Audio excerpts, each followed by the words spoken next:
أعوذ بالله من الشيطان الرجيم. بسم الله الرحمن الرحيم. السلام عليكم ورحمة الله وبركاته. الحمد لله الذي أرسل رسوله بالهدى ودين الحق ليظهره على الدين كله وكفى بالله شهيدا. والصلاة والسلام على أشرف الأنبياء والمرسلين وعلى آله وأصحابه الطيبين الطاهرين. سبحانك لا علم لنا إلا ما علمتنا إنك أنت العليم الحكيم. اللهم زدنا علما وألحقنا بالصالحين. رب اشرح لي صدري ويسر لي أمري واحلل عقدة من لساني يفقه قولي ولا حول ولا قوة إلا بالله العلي العظيم.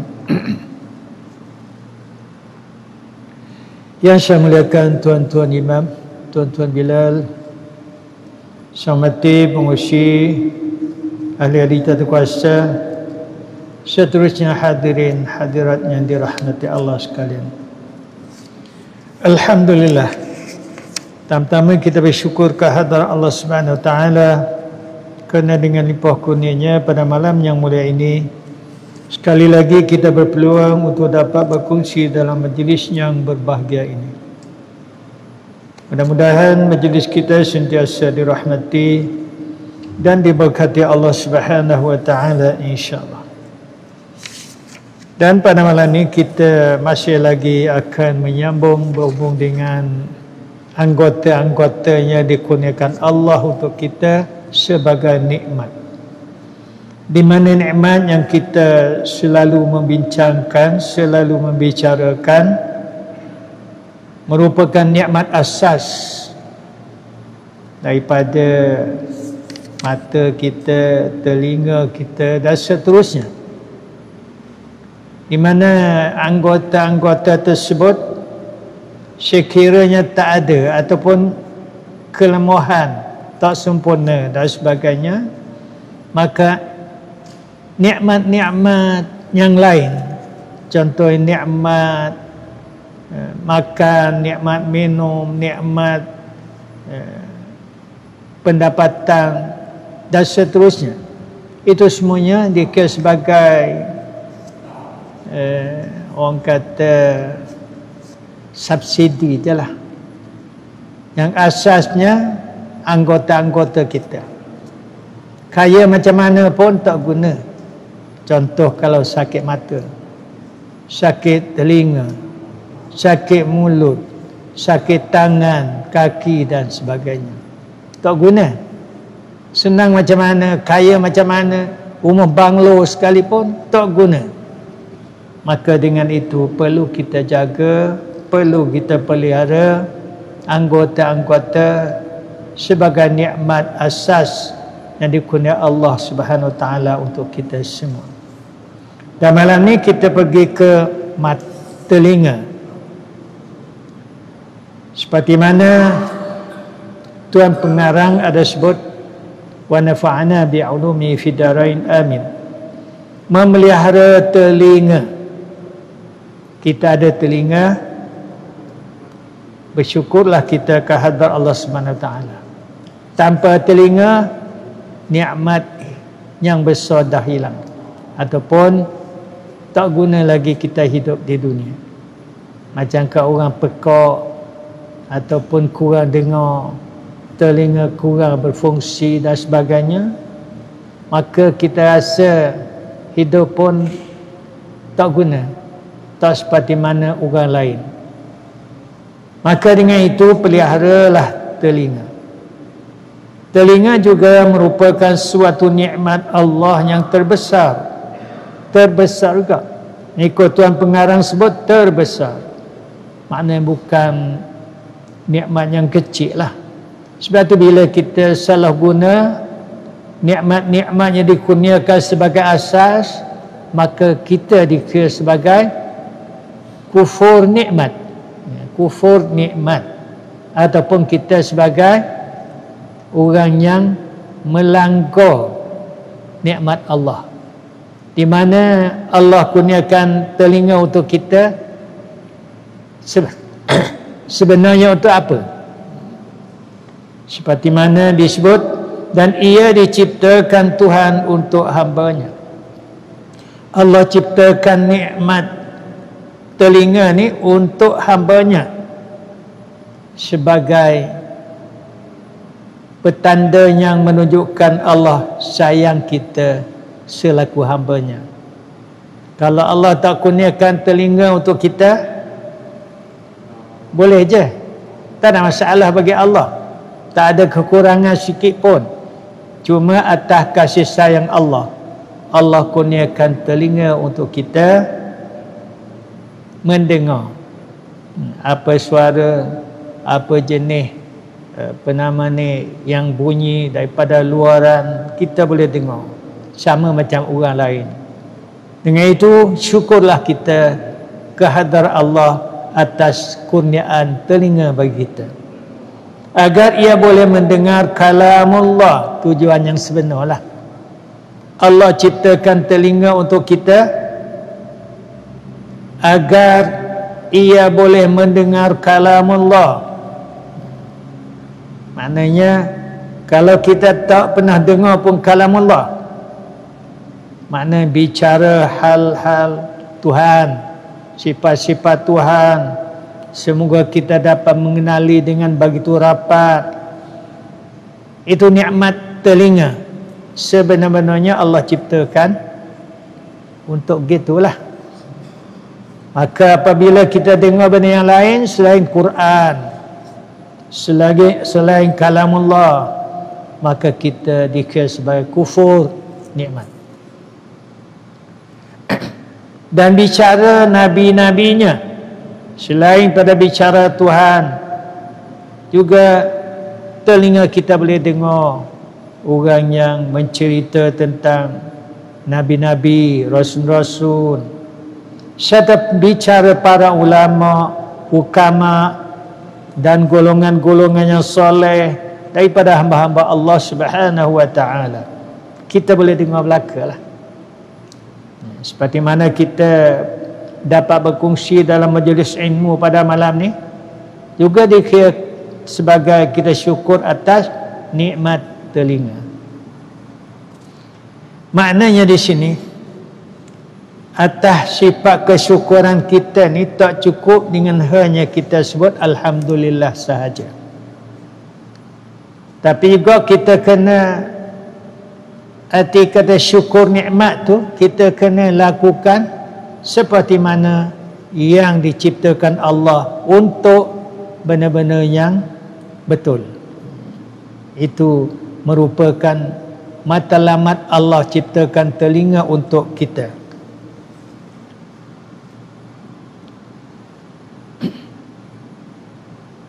Kalau dari semua itu ia akan memperoleh berbagai-bagai faedah.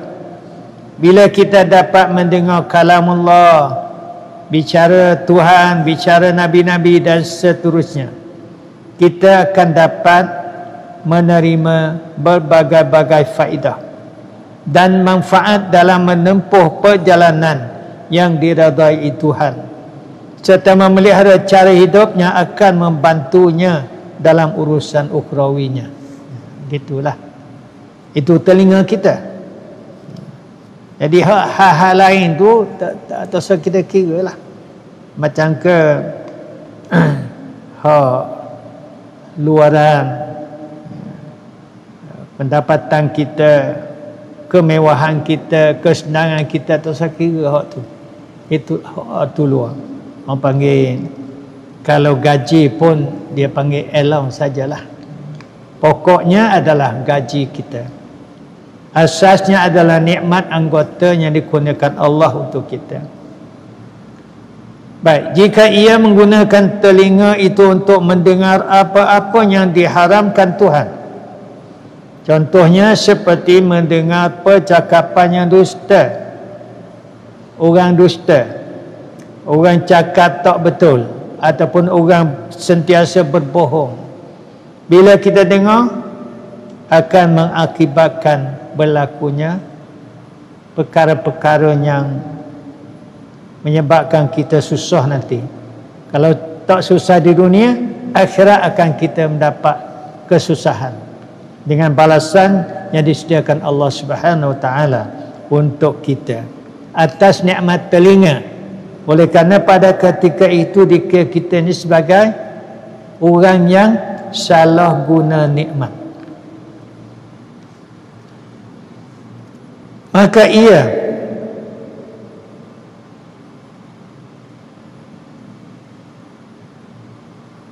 dan ia mendengar umpat-mengumpat, caci mencaci, dan segala bicara-bicara yang kotor-kotor. Itu semuanya salah guna nikmat telinga belaka lah, yang perlu kita kena jauhi sejauh yang boleh. Contohnya kita dengar orang sedang mengumpat, sedang mencerita hal-hal orang lain, jangan kita masuk untuk nak dengar. Mana larilah. Ataupun kita dalam kumpulan tersebut, cepat-cepat kita elakkan diri, jauhkan diri, larilah daripada kawasan tersebut. Semoga telinga kita nanti tak akan disoal tentang mengkufuri nikmat. Maka ia sebenarnya telah mengkufuri nikmat pemberian telinga itu. Pada ketika kita guna telinga kita untuk dengar benda-benda yang diharamkan, sebagaimana contoh yang diberi oleh Tuan Pengarang tu, maka ketika itu kita telah pun mengkufuri nikmat pemberian telinga itu. Kufur nikmat kita. Bukan masuk kufur nikmat ni, kita kufur sampai ke kena kembali semula, kena syahadah semula. Tak gitu. Maknanya bila mana kita ni kembali guna telinga kita mengikut cara-cara yang diciptakan Allah untuk kita, pada ketika itu kita hilang kufur nikmat. Sambil-sambil itu kita kena beristighfar lah, bertaubat daripada kesalahan kekufuran nikmat kita. Sebab kufur nikmat pun satu kesalahan juga.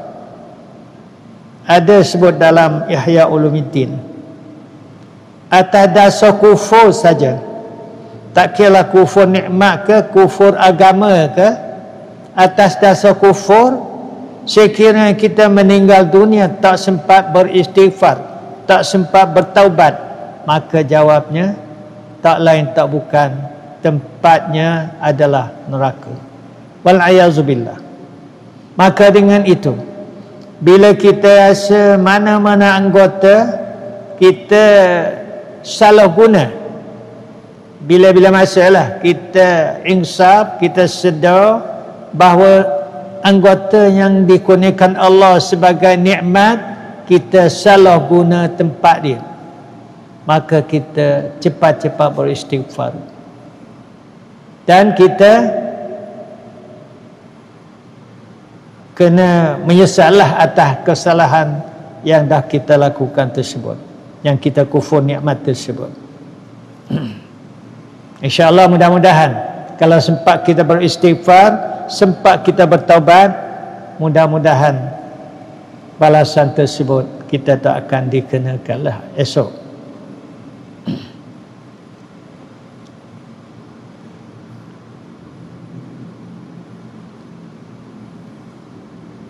Dan tidak mensyukuri Tuhan atas kurnia yang besar itu. Pada ketika itulah, ketika kita salah guna nikmat, kita seolah-olahnya tidak pandai untuk bersyukur atas kurniaan Allah yang besar itu, karena ia telah menggunakan telinga itu pada tempatnya yang salah. Itu satu kesalahan. Sebab itu kita bila insaf, bila kita sedar nikmat yang kita guna tu salah tempat, kita beristighfarlah, minta ampun, minta maaf dengan Allah atas kesalahan tersebut. Mudah-mudahan Allah akan ampunkan dosa kita. Baik, maka kata Imam Ghazali rahimahullahu ta'ala, jangan sekali-kali menyangka bahawa dosa itu akan menimpa si pembicara semata-mata. Contoh, kita dengar orang mengumpat orang, sedang mengumpat orang, kita dengar je. Kata Imam Ghazali, jangan sekali-kali menyangka bahawa dosa itu, dosa mengumpat umpamanya, akan dikenakan hanya kepada orang mengumpat je, pembicara itu saja. Kita tak kena. Tidak si pendengar. Jangan sangka sekali-kali.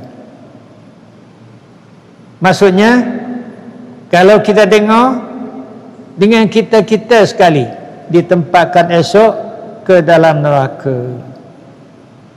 Sekiranya kita meninggal tak sempat beristighfar, kita dengar je. Sebab si pendengar itu berkongsi dengan si pembicara tadi dalam dosa mengumpat, dosa caci mencaci, mengata nista orang dan sebagainya. Kita kongsi sama. Bila kongsi sama, kita juga akan dikenakan balasan dari Allah Subhanahu wa taala esok. Dan satu lagi, dosa mengumpat orang. Kalau kita maki hamun, caci mencaci, cela mencela, lain sikit berbanding dengan kita mengumpat orang. Lagi-lagi besar kalau kita memfitnah orang. Mengumpat maksudnya kita cerita orang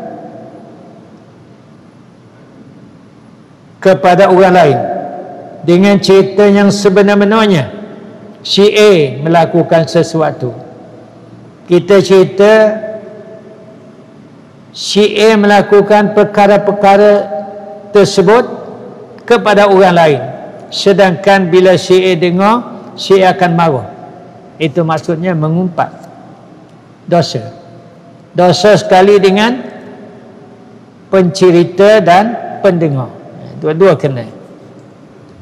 Fitnah pula, kita menceritakan hal si A umpamanya, dan benda tu si A tak buat pun, cuma kita mereka saja. Cerita itu kita reka saja dan kita sampaikan kepada orang lain. Itu namanya fitnah. Lagi teruk, lagi tinggilah punya dosa. Sebagaimana juga si pendengar kepada yang baik itu berkongsi pahala dengan si pembicara. Sama juga. Orang yang dengar perkataan-perkataan yang baik berkongsi sama pahalanya dengan pembicara. Contoh malam ni saya sebagai pembaca, pendengar pun dapat pahala sama. Bukan pembaca saja yang dapat, pendengar tak dapat, kosong, dak. Berkongsi sama pahalanya. Maka si pendengar kepada yang buruk juga berkongsi dosanya, samalah seperti mana berkongsi tentang melakukan perkara yang kebajikan. Itu tentang nikmat telinga. Seterusnya kita sambung nikmat lidah. Kata Tuan Pengarang, kita diwajibkan memelihara lidah sebagai nikmat asas untuk kita semua. Allah ciptakan lidah untuk kita, sama juga yang ini merupakan nikmat yang utama yang dikurniakan Allah Subhanahu wa taala terhadap hamba-Nya. Lidah juga kalau tak ada, hilang nikmat besar. Bahkan kesenangan, keseronokan, kelazatan hilang belaka bila tak ada lidah sel. Maka lidah itu mempunyai kebaikan yang banyak dan manfaat yang besar bagi orang yang memelihara dan menggunakannya untuk maslahat-maslahat yang karenanya ia diciptakan bagi manusia. Tapi kena guna dengan cara yang betul lah. Sekiranya kita salah guna juga akan dikenakan balasan yang dahsyat. Wal'ayazubillah. Allah Subhanahu wa ta'ala telah memberikan manusia lidah supaya ia menggunakan dalam berzikir kepada Allah Subhanahu wa ta'ala. Sebenarnya gitulah. Satu-satu nikmat yang dikurniakan Allah memang ada hasrat sebenarnya. Allah nak suruh kita ni berzikir sebenarnya.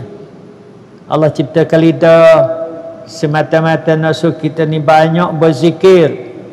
Kerana zikir itulah di antara yang boleh merapatkan kita dengan Allah Subhanahu wa ta'ala. Kita maknanya hubungan kita dengan Allah makin rapat, makin erat sekiranya kita banyak berzikir. Sama kita nak eratkan hubungan kita dengan baginda Rasulullah, sebanyak mana yang boleh kita bersalawat, maka kita sebagai umat Nabi kita Muhammad yang paling rapat sekali.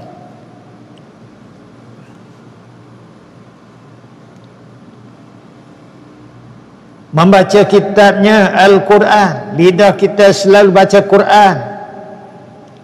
Kalau hak tadi nikmat telinga, kita dengar orang baca Quran, kita dengar orang baca hadis, kita dengar benda-benda yang baik. Manakala lidah pula kita kena selalu membaca Quran. Selain pada zikir, kita baca juga Quran sekiranya kita pandai untuk bacalah. Tapi kalau tak pandai kena belajarlah maksudnya. Sebab belajar Quran juga di antara satu tuntutan agama lah. Ta'allamul Quran wa 'allimuha linnas. Belajarlah kamu Quran, setelah kamu pandai, kamu mengajarlah orang lain. Itu satu tuntutan. Memberi nasihat kepada umat manusia serta menyeru mereka kepada mentaati Tuhan. Lidah juga. Kalau tak nak salah guna lidah, tak nak salah guna nikmat lidah, kita kena sentiasa memberi nasihat kepada umat manusia. Secara umumnya lah. Secara khususnya kita kena nasihat kepada keluarga kita, anak isteri kita. Kita kena sentiasa memberi nasihat. Kita memberi pendidikan kepada anak isteri kita. Itu lidah antara kita mensyukuri nikmatnya. Serta juga menyeru mereka kepada mentaati Tuhan. Jangan mengkufuri Tuhan. Kita menyeru untuk mentaati Tuhan. Taat ni luas. Maksud taat ni maksudnya kita melaksanakan apa yang diperintah dan menjauhi apa yang dilarang. Itu maksud mentaati Allah. Dan mengenalkan mereka apa yang diwajibkan Allah Ta'ala ke atas mereka dengan menjunjung tinggi semua haknya. Selain pada kita menasihati orang, kita juga kena mengajar mereka apa yang diwajibkan ke atas mereka dengan menjunjung tinggi semua hak-haknya. Maknanya kita juga kena beritahu, kita kena mengajar orang tentang hak-hak yang kita perlu tunaikan. Contohnya hak jiran tetangga, hak tetamu, hak keluarga dan sebagainya lah. Banyak hak. Hak sesama kita orang Islam. Banyak hak yang perlu kita tunaikan. Hak ataupun kewajipan lah. Dan supaya ia boleh melahirkan segala isi hatinya daripada keperluan-keperluan yang berkaitan dengan urusan dunia dan akhirat. juga kita guna lidah untuk lakukan. Ini bermakna tidak salah guna nikmat lidah lah, untuk melahirkan segala isi hatinya. Hati kita tak boleh nak bercakap, maka hati mewakilkan kepada lidah untuk melahirkan apa yang hati ingat. Hati ada bercita-cita nak sebut sesuatu, lidah yang menyebut. Dan juga keperluannya berkaitan dengan urusan dunia dan akhirat, serah kepada lidah lah untuk menzahirkan.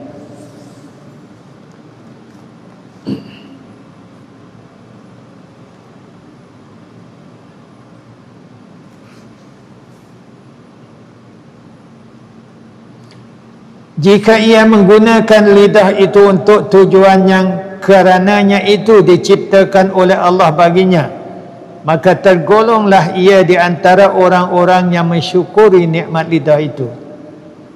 Kita maknanya sebelum kita guna lidah, perlu kita mikir terlebih dahululah.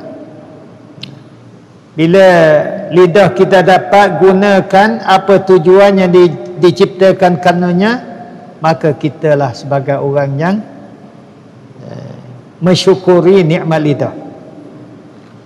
Sebaliknya, jika ia menggunakannya ataupun membiarkannya bebas bertentangan dengan tujuan yang karenanya diciptakan. Contohnya, kita guna lidah untuk sebut benda-benda yang dilarang. Seperti Tuan Pengarang sebut pada mula-mula tadilah, mengumpat orang, mencaci orang, maki hamun orang, itu lidah kita lakukan. Pada ketika itu tergolonglah ia di antara orang-orang yang menganiayai diri sendiri dan yang melanggar perintah Allah pada ketika itu. Maknanya di antara lain dikira sebagai orang yang menganiayai dirilah ataupun melanggar perintah Allah. Seperti mana sebut dalam nikmat mata tadi, kufur nikmat. Jadi di antara arti kata lain sama juga dengan kufur. Tergolonglah dalam golongan mereka yang melanggar perintah Allah.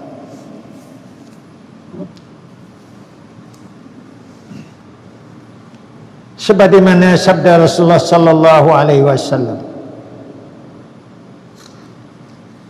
"Man kana yu'minu billahi wal yawmil akhir falyakul khairan aw liyasmut."